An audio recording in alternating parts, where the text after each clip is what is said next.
Vatanda Medine'de duman tutan da dağları, vurup olan da yanır bu evlerin çarakları, bu evlerin çarakları.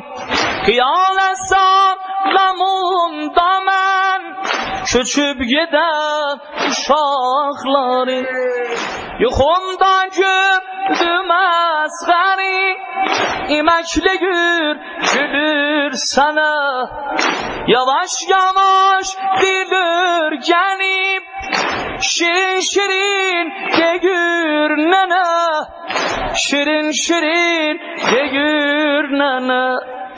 Kucağıma alıp dedim, danış danış kadın.